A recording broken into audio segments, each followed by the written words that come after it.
नमस्कार दोस्तों, मैं हूं अमित और स्वागत करता हूं आपके अपने चैनल अमित जीएस सेंटर में। दोस्तों, आज की इस वीडियो में हम सॉल्व करने वाले हैं प्रैक्टिस सेट को, जिसमें कि सभी सब्जेक्ट शामिल हैं आपके, जितने भी आपके एनसीएल में पूछे जाते हैं।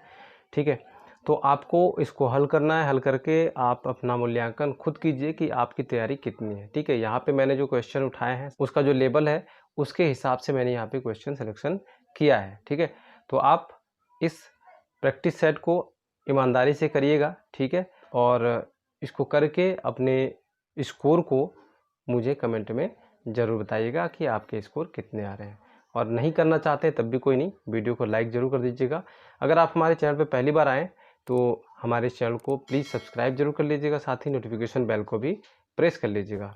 तो चलिए हम शुरू करते हैं। आज का पहला प्रश्न है, पृथ्वी के वायुमंडल में कौन सी गैस विपुल मात्रा में है? तो यहाँ पर ऑप्शन है nitrogen, oxygen, argon, carbon dioxide gas. तो यहाँ पे जो सबसे अधिक मात्रा में जो गैस पाई जाती है हमारे वायुमंडल में वो पाई जाती है नाइट्रोजन गैस। कितनी पाई जाती है? 78% पाई जाती है। ठीक है, ऑक्सीजन कितनी पाई जाती है? तो ऑक्सीजन पाई जाती है 20.95%। ठीक है, ऑर्गन की जो मात्रा है, ऑर्गन की मात्रा है 0.93% ऑर्गन पाई जाती है। ठीक है, कार्बन डाइऑक्साइड कितनी पाई जाती है? तो ये पाई जाती है आपकी 0.03% पाई जाती है। ठीक है, चलिए चलते हैं अगले प्रश्न की तरफ। अगला प्रश्न है, प्राचीन हिंदू विधि का लेखक किसको कहा जाता है? तो यहाँ पर ऑप्शन है वाल्मीकि, वशिष्ठ, मनु और पाणिनि। यहाँ जो राइट आंसर है वो है मनु। ठीक है, मनु को प्राचीन हिंदी विधि का लेखक कहा जाता है। ठीक है, इन्होंने क्या लिखा है? इन्होंने मनुस्मृति लिखी है। ठीक है, चलिए चलते हैं अगले प्रश्न की तरफ। अगला प्रश्न है,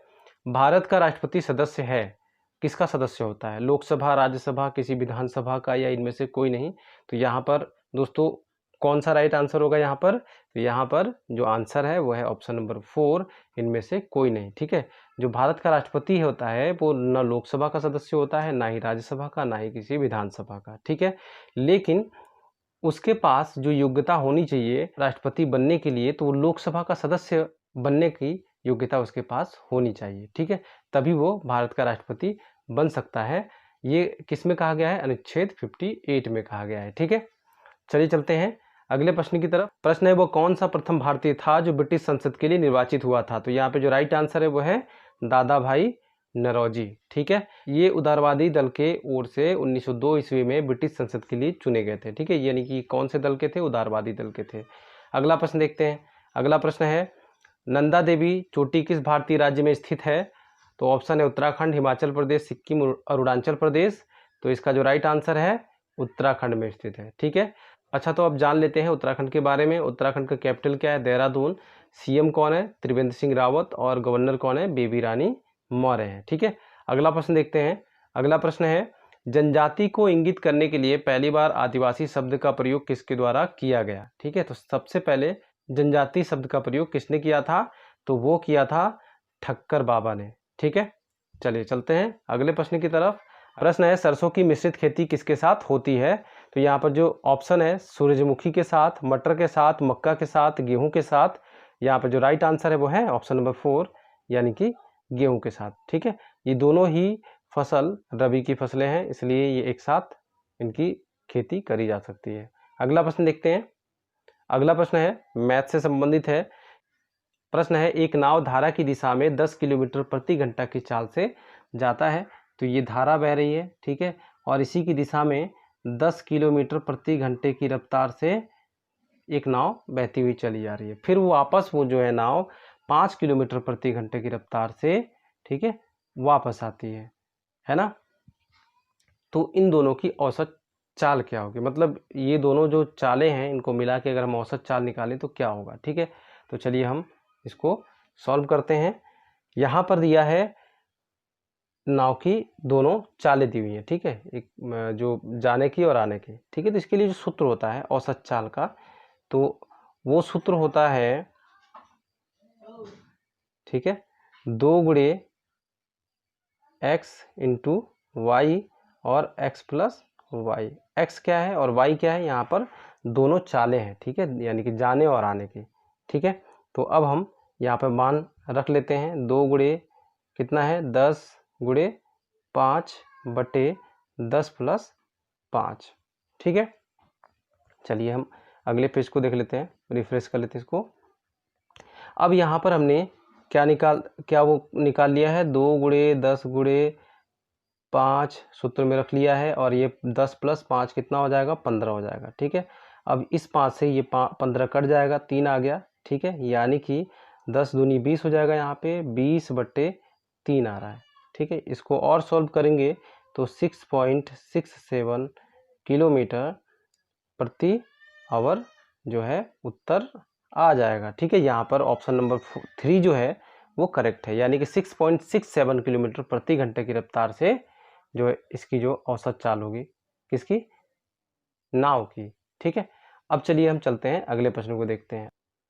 प्रश्न है 210 रुपये को 2, 3, 4, 5 के अनुपात में बांटें तो संबंधित अनुपात रुपए में है, यानी कि हमको इन अनुपातों को हमको किस में कन्वर्ट कर देना है, रुपए में कन्वर्ट करना है। कैसे, इसके लिए भी एक सूत्र होता है। अब इनको हम क्या कर लेते हैं, ये अगर अनुपातों को हम जोड़ें, ठीक है, 2 अनुपात 3 अनुपात 4 अनुपात 5, तो ये किसके बराबर होगा, ये होगा 210 के बराबर। ठीक है ना, ये टोटल हम अनुपात का यहाँ पे चिन्ह लगा लेते हैं। अब ये अनुपात जो है, ठीक है, अब इनको जोड़ लो, 2, 3, 5 और 9 14 हो जाएगा। ठीक है, तो 14 बराबर कितना हो गया, 210 हो गया, लेकिन ये क्या है, अनुपात में है।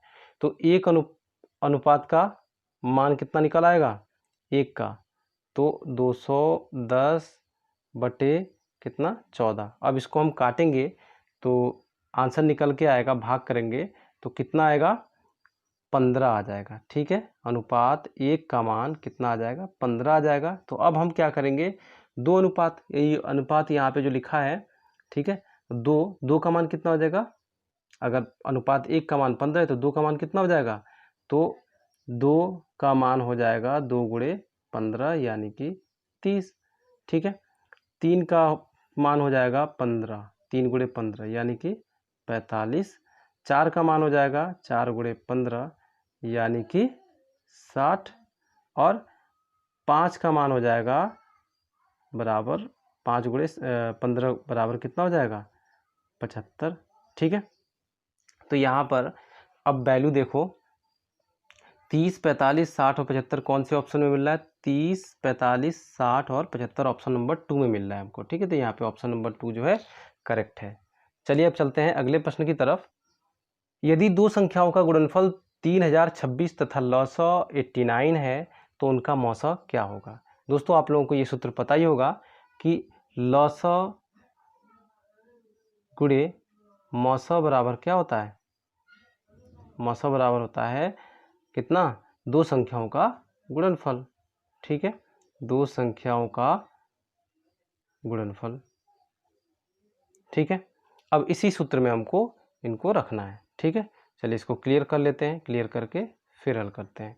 अब यहाँ पर देखिए गुणनफल तो निकल के आ गया, लौसा मौसा का हमें रखना है। तो लौसा कितना दिया हुआ है, 89 दिया है, और मौसा हमको निकालना है, और गुणनफल कितना दिया है, 3026। ठीक है, तो मौसा बराबर क्या हो जाएगा, मौसा बराबर हो जाएगा 3026 बट्टे 89।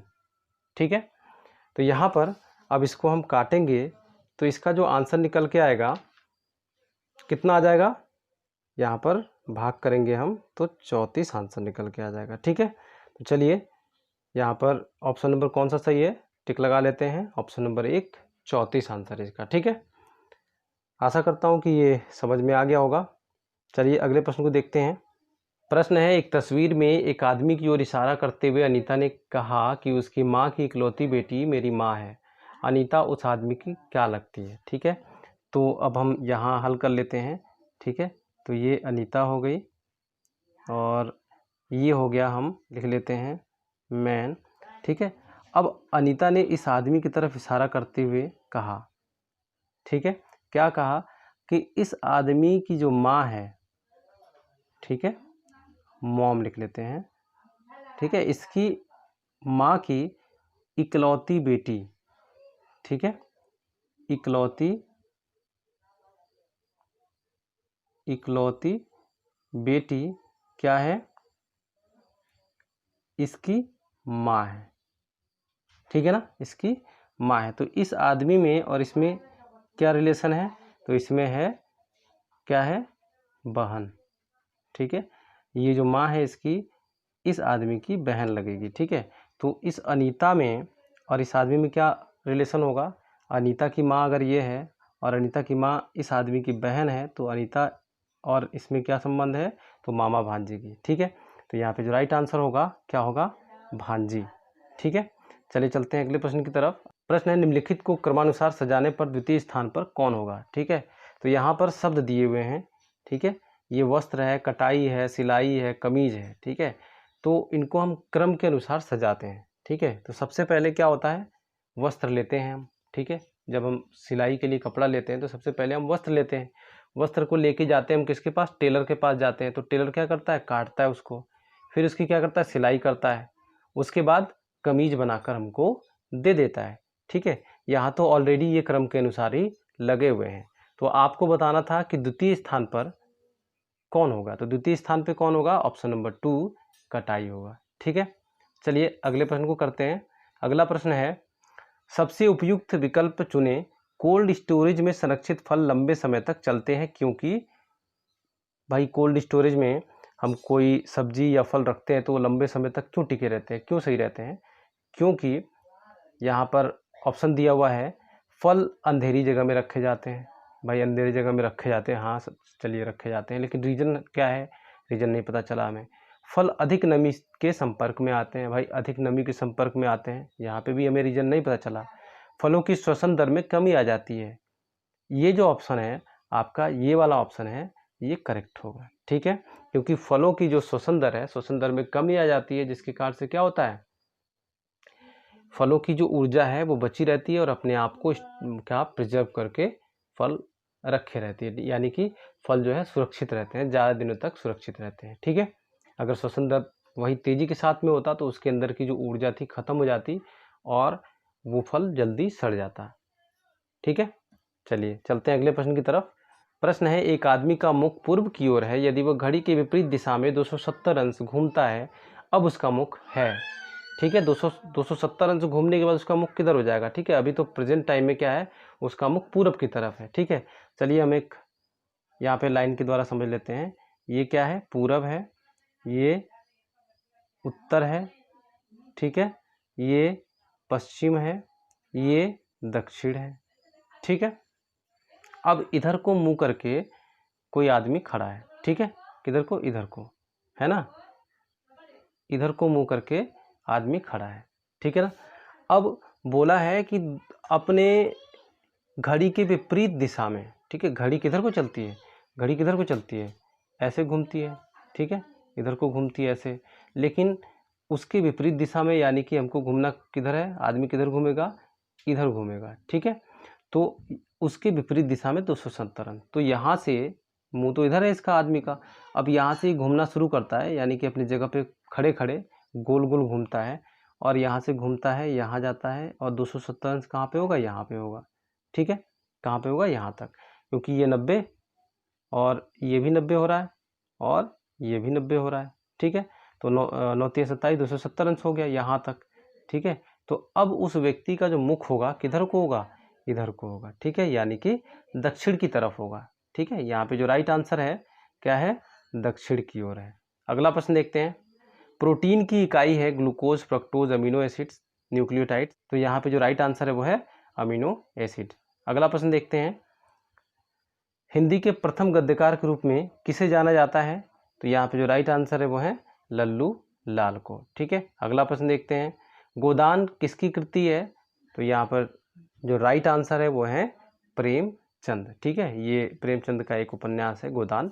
ठीक है, अगला प्रश्न देखते हैं। अगला प्रश्न है, दिए हुए मुहावरे का अर्थ है। अच्छा, ये जो यहाँ पर जो रेड में लिखा हुआ है ये मुहावरा दिया हुआ है। ठीक है, घाट घाट का पानी पीना, इसका अर्थ हमको बताना है, यहाँ पे ऑप्शन में दिया हुआ है। तो यहाँ पे लिखा है मारा मारा फिरना, शिक्षा ग्रहण करना, तीर्थ यात्रा करना, अनुभवी होना। तो घाट घाट का पानी पीने का मतलब होता है कि अनुभवी हो जाना। ठीक है, ठीक है ना। अगला प्रश्न देखते हैं। मौन का विलोम शब्द है। ठीक है, तो यहाँ पे राइट आंसर है वो है मुखर। ठीक है, मुखर का मतलब बोलना। ठीक है, अपनी आवाज़ उठाना, है ना। चलिए चलते हैं अगले प्रश्न की तरफ। अगला प्रश्न है, कानन का पर्यायवाची शब्द है, क्या होता है? कानन का मतलब होता है वन, जंगल। ठीक है, तो इसका जो राइट आंसर है ऑप्शन नंबर 3 वन है। ठीक है, अगला प्रश्न देखते हैं। वीणा पाणी का पर्यायवाची शब्द है, वीणा पाणी का अर्थ होता है सरस्वती। ठीक है, तो यहाँ पर उसका पर्यायवाची पूछा है, तो यहाँ पे देखते हैं ऑप्शन नंबर 2 है, करेक्ट है। ठीक है, अगला प्रश्न देखते हैं। How can I give when I am not at fault, यहाँ पे हमें इनमें से भरना है। ठीक है, तो इसका जो राइट आंसर होगा क्या होगा? इन होगा। ठीक है, how can I give in when I am not at fault, इसका जो करेक्ट आंसर है वो है इन है। ठीक है, अगला प्रश्न देखते हैं। प्रश्न है what is the synonym of anxiety. ठीक है, एनेक्सिटी का जो अर्थ होता है वो होता है चिंता। ठीक है, यहाँ पर ऑप्शन दिए हुए हैं डिस्ट्रेस, डिसलाइक, हेट, इम्पैसिव। तो यहाँ पर अब चिंता वाला हमें क्या करना है? शब्द ढूंढना है। ठीक है, यहाँ पर वर्ड कौन सा है जो चिंता से रिलेटेड है? तो यहाँ पर जो डिस्ट्रेस लिखा है, डिस्ट्रेस का अर्थ भी क्या होता है? वो चिंता ही होता है। ठीक है, यानी कि यहाँ पर डिस्ट्रेस का मतलब है चिंता या एनेक्सिटी। ठीक है, तो synonym of anxiety is distress. Option number 1 is correct. Okay, चलिए अगले प्रश्न पे चलते हैं। प्रश्न है give the synonym of accord. ठीक है, तो एकॉर्ड का मतलब क्या होता है? एकॉर्ड का मतलब होता है स्वीकृति देना। ठीक है, क्या करना?